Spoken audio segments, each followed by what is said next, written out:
All right, so after 2 months of agonizing, grueling work, it wasn't that grueling, but it did take some patience.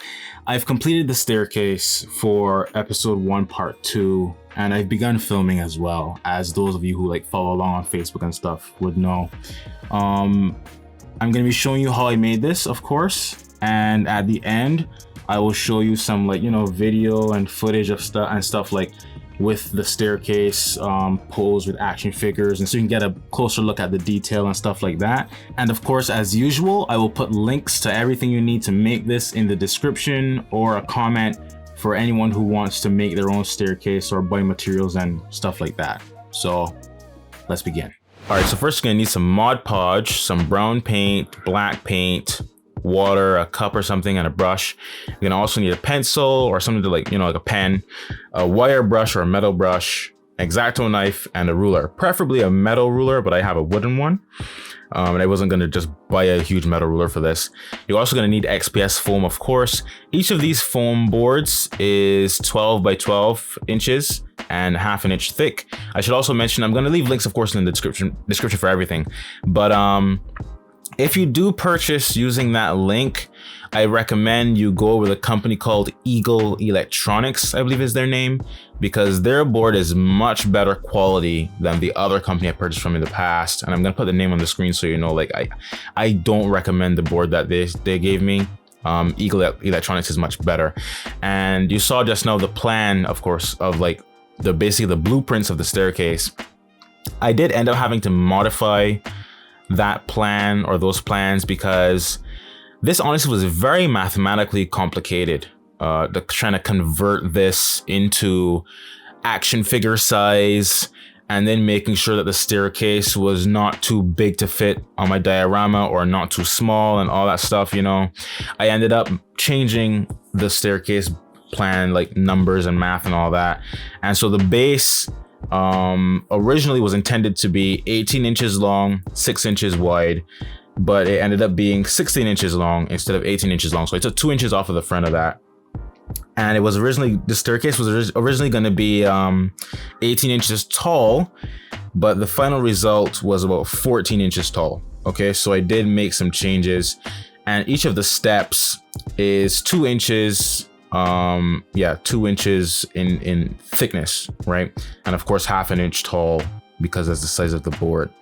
So yeah, and you see here I spent a long time contemplating how to approach this and stuff. I was reading the blueprints, reading the plans, going over them, all that stuff. And it took me a while until I was like, all right, let me just change this a bit, modify it, update it, and just make something. Because the math I was doing, and I found a website online which had telling you like how big a staircase should be, how big each step should be, and all that stuff.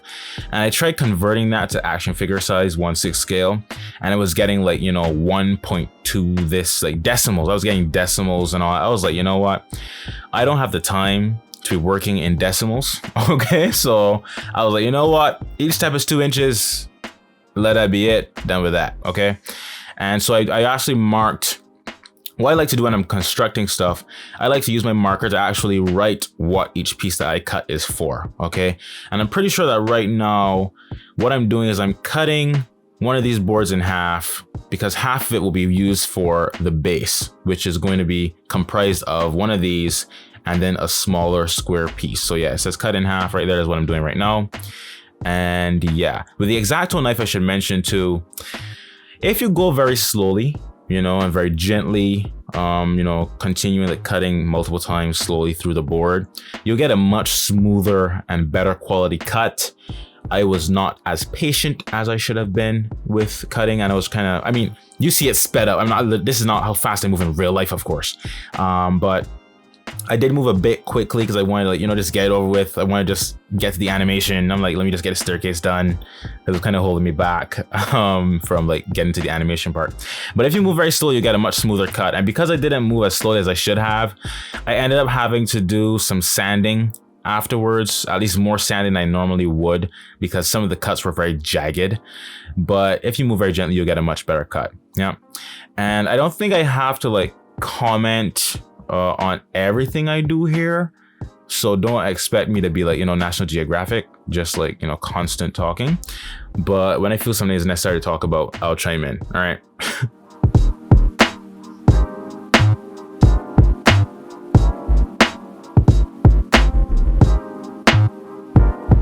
So here you see the base. The base is basically complete. I glued it together with the glue gun there. And now I'm doing the sides, one of the first side, which originally was like 18 inches by 18 inches. And of course the staircase is made primarily of 3 main parts. Okay, so you have the base, and then you have the 2 sides, and then the steps. So those are basically the 3 components of this staircase.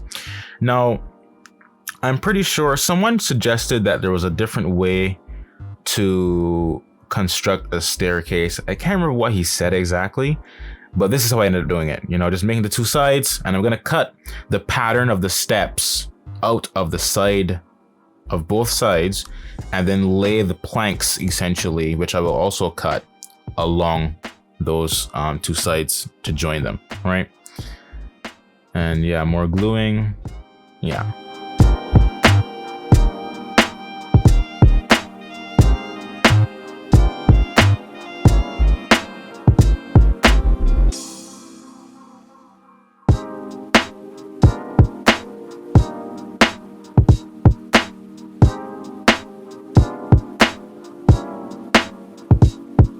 All right, so the first side is now complete as far as its construction is concerned. And the next thing I'm gonna do now is actually start cutting the pattern of the steps out of it, right?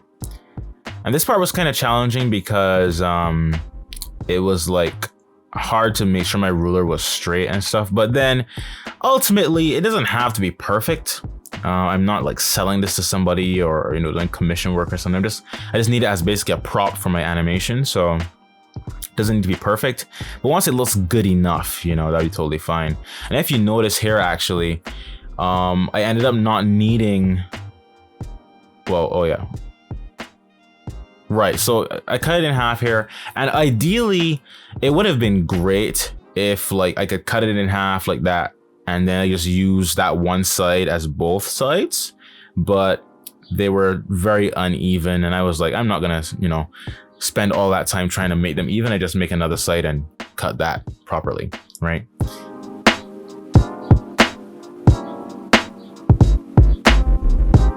And now I'm cutting the second side, and that is also finished. Now we have the 2 sides complete. And now I'm gonna sand them down a bit because, as I said, I wasn't as patient as I should have been. And I made some pretty jagged, rough cuts. As you can see there, like the cuts are really rough.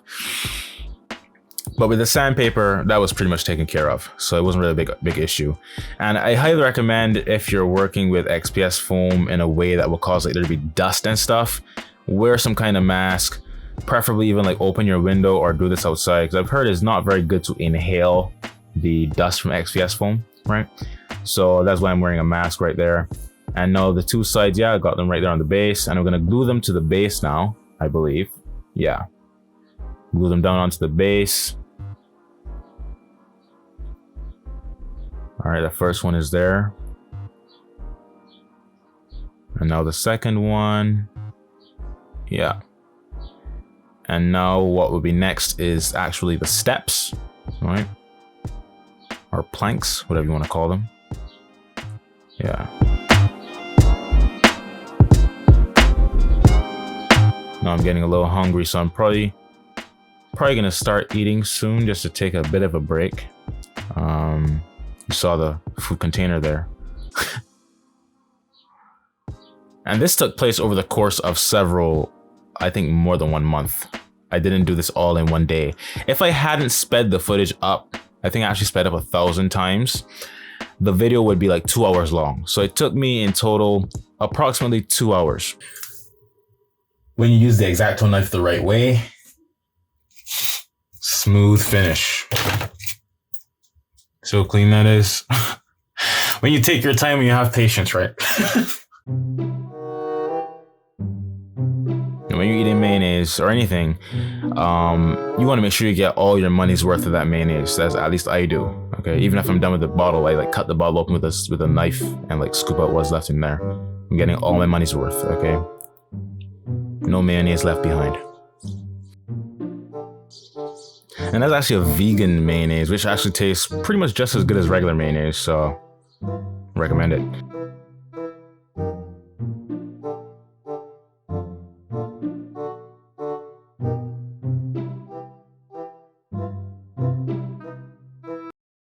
Now, with the steps. I cut the steps and labeled them and all that stuff.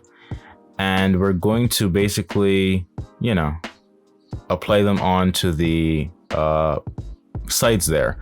And of course the wire brush, you just want to use that to make basically a wood pattern. That's basically what it's for. Pretty simple, pretty easy to do. Just drag the brush across the surface and it makes a wood pattern. Pretty simple.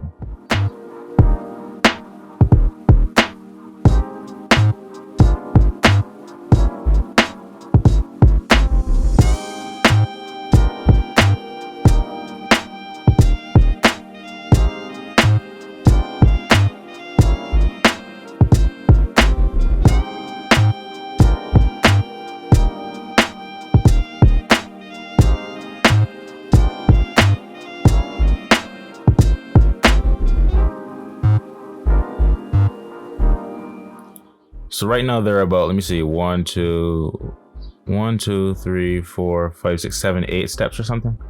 I think it's 8. About 8. But I think they end up being maybe a little less in the end. And then there's the top one, of course. Yeah. And now the staircase construction is basically done at this point, apart from the modification I had to make in the end. And now when I'm painting, okay, so now I'm painting the inside black. And the reason for this is because if I didn't paint the inside black, of course, on a rail staircase, there may be sufficient shadows and darkness to like kind of hide whatever colors under there. But with something this small for animation, if you paint it black, it will give the illusion of shadow much better. And then of course there's brown. So I originally was planning to do 3 layers of brown paint. And remember, these paints are also mixed with Mod Podge, kind of like, I think, kind of like a half and half mixture.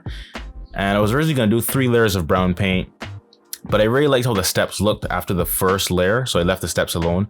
But I did put 3 layers on the side. So you see the side there where I have it turned over, that is 3 layers of brown paint. The steps are 1 layer. And now I'm going to do some black dry brushing to get like a, you know, just a kind of rugged wood effect on the sides there. The steps looked good from the beginning. I didn't have to do any dry brushing on the steps. I kind of like how they turned out from the get-go. But yeah, so you just want to like, you know, dip your brush in the paint and then make your brush pretty dry using like some tissue and do some dry brushing to get kind of like, you know, that black effect on the side there. You probably see it a little better on this one than on that other one. And this is literally the last thing I did to make the staircase. And if you have any questions about like, you know, a more, how do we say, a more detailed question about something that maybe wasn't shown for very long on camera, you can leave a comment to ask about and I'll get back to you. If I, you know, well, I'll tell you whether I know the answer or not, but I should since I made the staircase, right? And yeah, just doing some dry brushing here to get that look on the side there. And I didn't bother painting the bottom because you're never going to see it anyways. And I contemplated putting a piece along the back of the steps and painting that black. But I was like, you know what? I'm ready to animate. Let's go. All right. And I could edit some black there in like GIMP or Adobe Premiere or whatever anyway. So yeah, just some very basic dry brushing there. Get that worn look. And then, of course, I'm going to show you hopefully very visually pleasing images of the final result in action, you know, with action figures on it and stuff like that. Yeah, dry brushing is a very, very useful tool for getting that extra detail and realism on certain pieces, you know.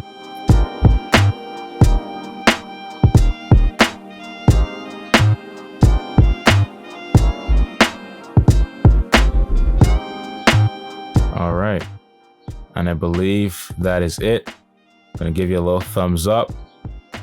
Yeah.